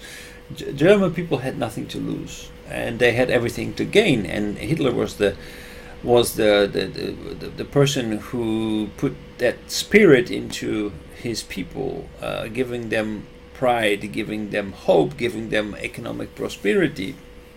And he built his theory, very easy to understand theory. Okay, it's because of the Jews.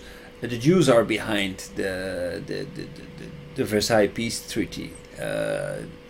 They have been subversive elements within society, and they need to be exterminated. We are the superior race, the Aryan race. This is another, I can't believe it, like racism, right? Racism. Right. Why they try to kill Jewish? That's something that I cannot really be sure of, but it has a long history because it had happened throughout history. It happened everywhere. Everywhere Jewish people have been blamed for everything. Right? In the Middle Ages, they were blamed for everything. I think there's probably a number of reasons for it, because Jewish people were very successful. They were very different. They acquired because they had their own laws and their own rules. So, for example, they could become bankers where other people could not become bankers because it was not allowed by the church to get interest. But so they more or less got a monopoly in the financial world. They have been refused in a lot of professions that were not open for Jewish people, and that led them to become tradespeople and teachers. So actually they developed their intellect and they developed economic prosperity. And especially those things at the time, they were perceived to be like inferior jobs, but times changed and economic prosperity became everything. So Jewish people actually, through their adversary, became advantageous in these very important positions, science and economics. So they were rich, they were successful, and they were very easy, and so they had their political influence everywhere.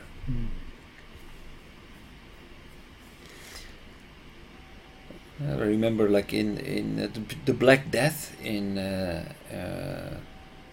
Middle Ages, the Jewish people were not affected, so they were actually suspected to have they were the devil, right? So the Black Death equals the devil, and the devil would not take its own, so the Jewish people were devils. But the fact of the matter was that actually they had higher hygienic standards, so therefore they were not affected to the same extent as other people, because basically we did not have hygiene.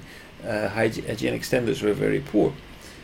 So they have been accused of all kinds of things because they were so isolated, because they had their own cultures, their own laws, and it's very easy to point at them. They were successful. Unbelievable.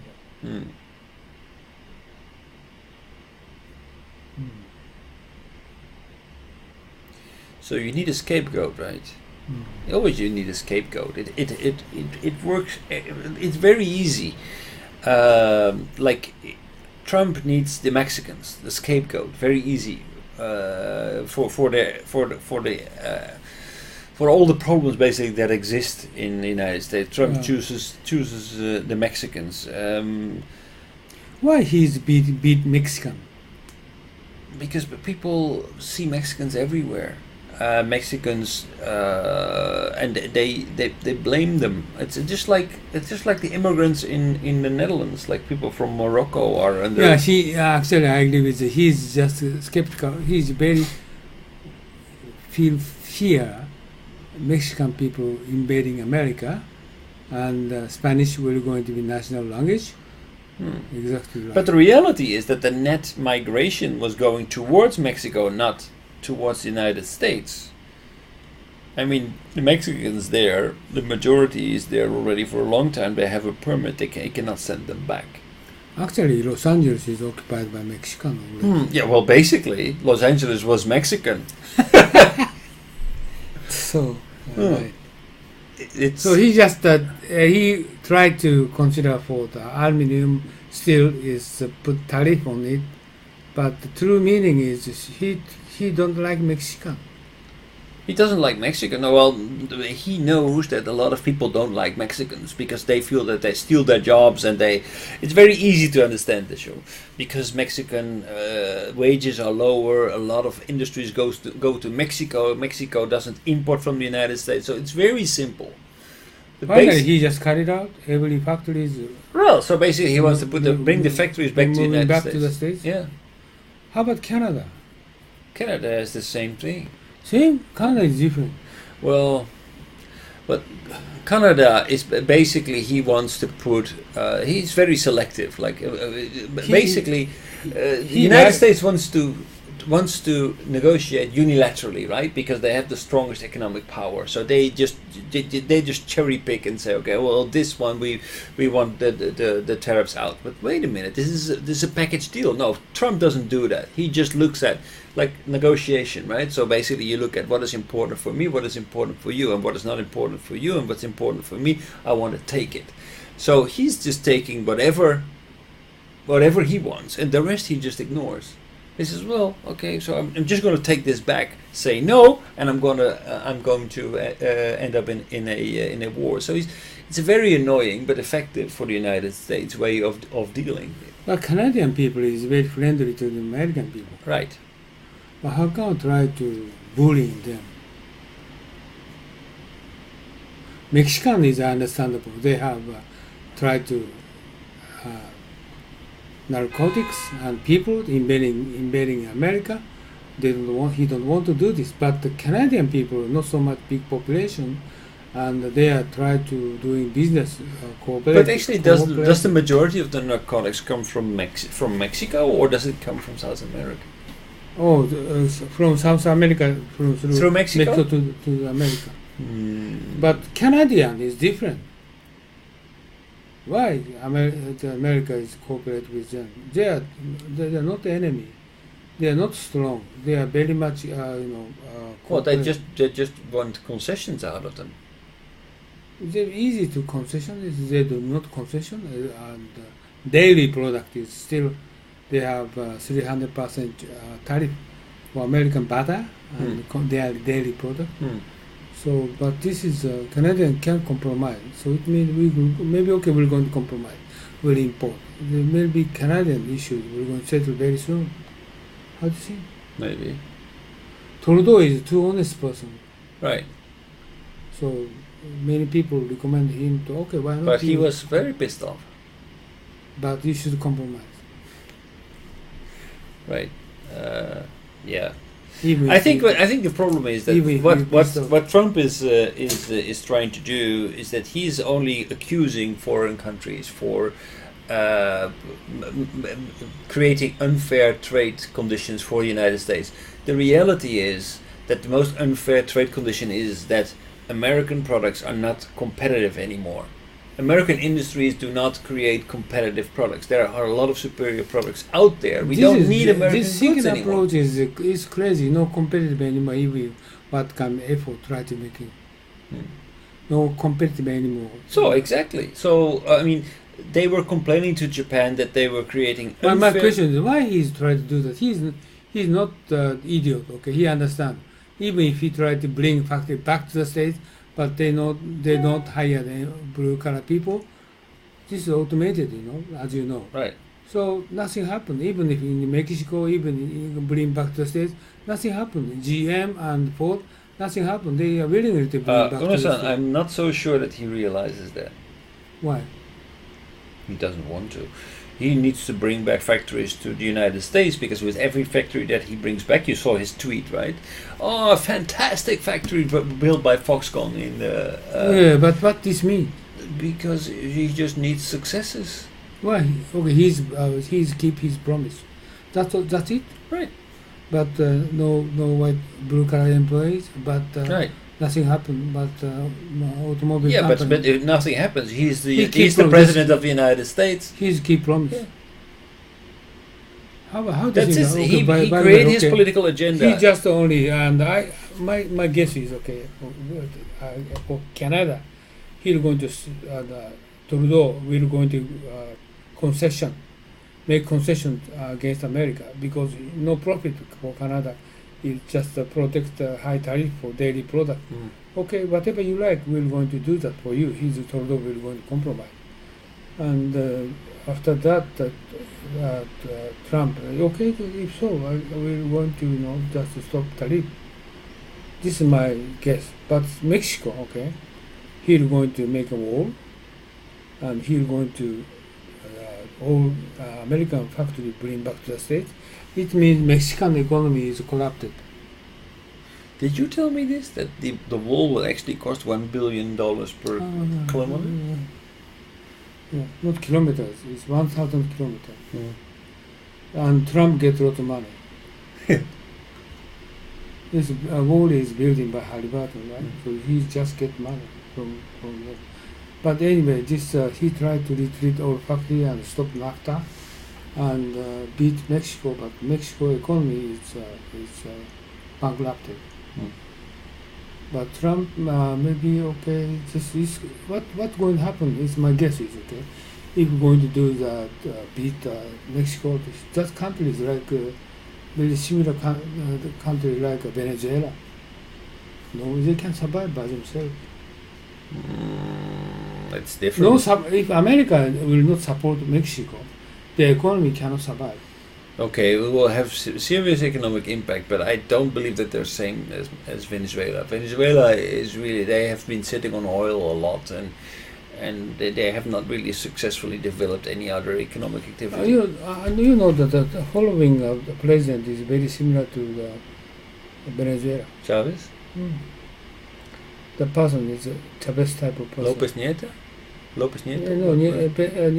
Nieto is we're going to finish this November. Labrador. Labrador is a dog. Okay. Obrador is a similar type of Venezuela. So yeah. So that's okay. Not my talking about it. Okay, beat Mexico. Mexico economy cannot survive without.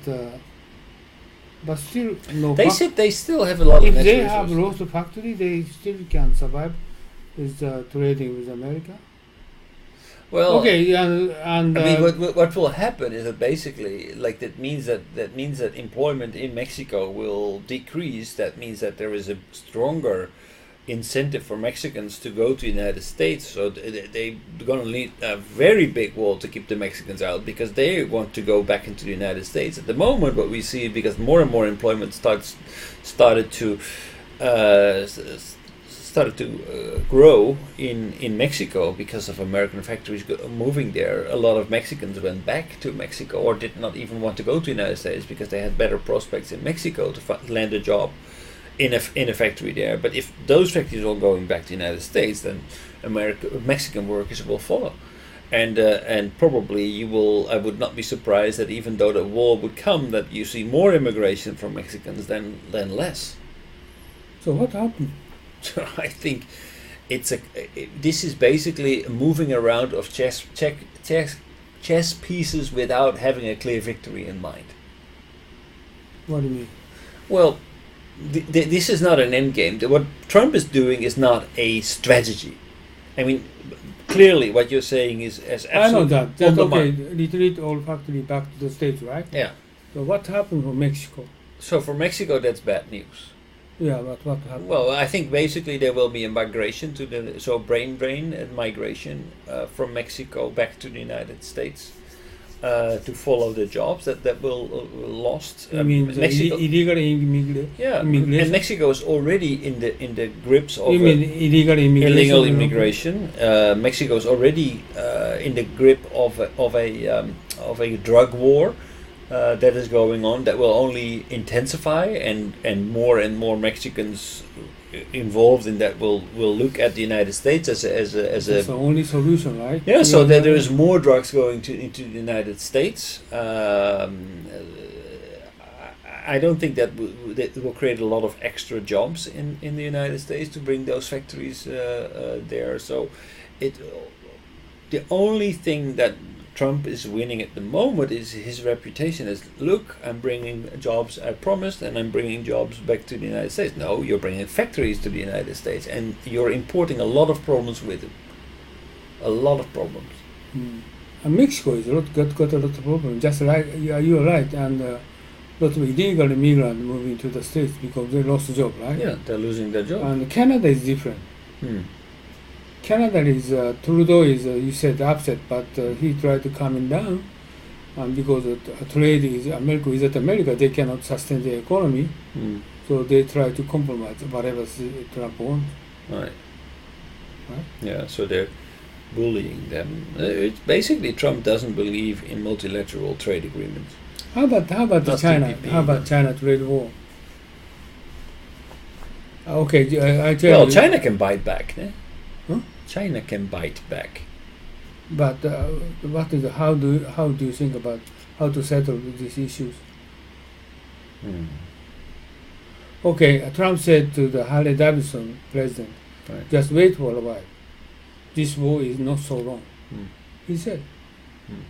It may wait for so long, it means 3 months or 6 months. He tried to set it down.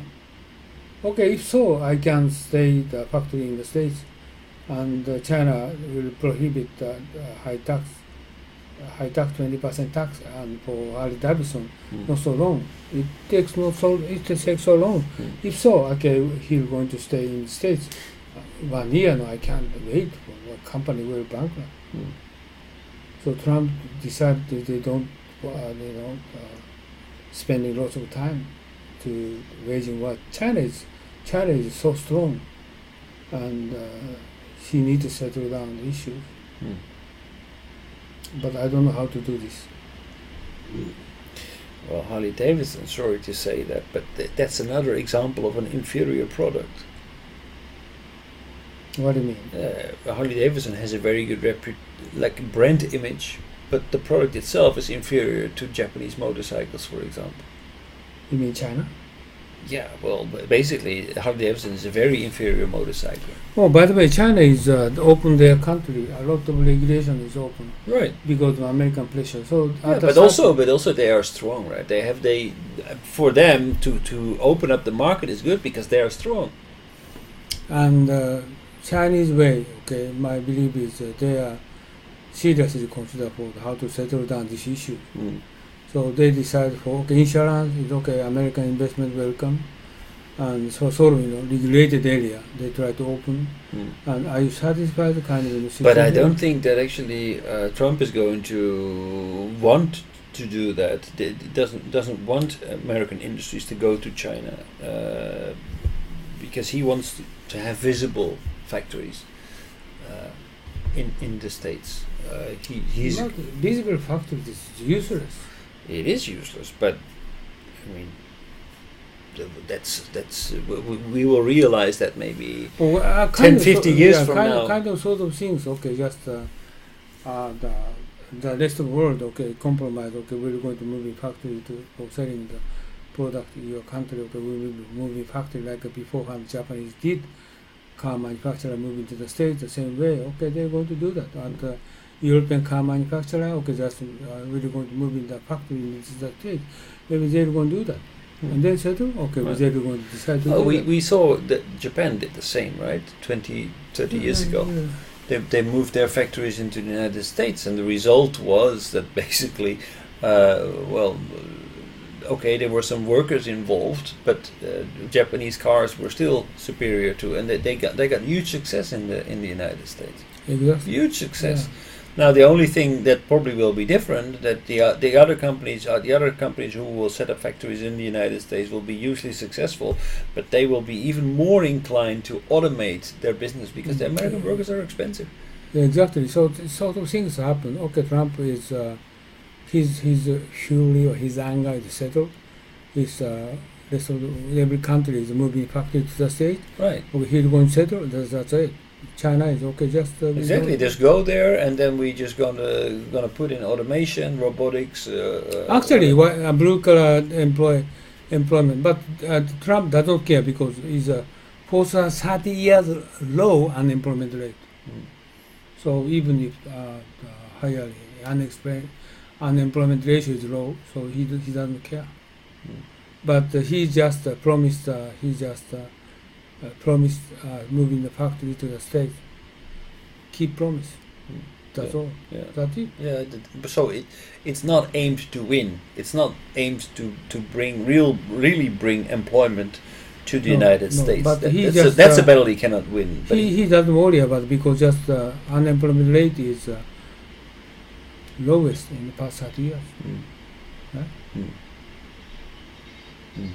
Okay, I'm going to finalize my book. Not this Sunday and Monday. Otherwise, I'm going to have lecture next July 7th, and I need to rewrite the contents of my presentation next Sunday. I see. Okay, today's finished, right? All right. Yes, it is. Okay, It is. Takahashi, today's finished. Thank you. And what are you going to do? Finish it. No, what are you going to do? So I already. So can we go back to the presentation?